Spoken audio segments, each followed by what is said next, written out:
You ask Tiger to calculate. This deals with linear inequalities with one unknown. The final result is y greater than -35. Let's solve it step by step. Swap sides.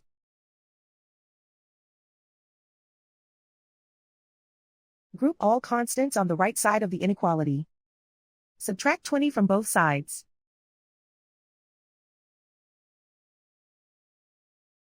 Group like terms.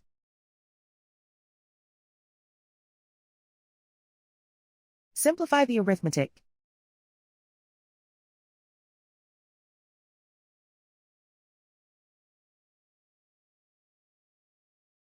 Plot the solution on a coordinate grid.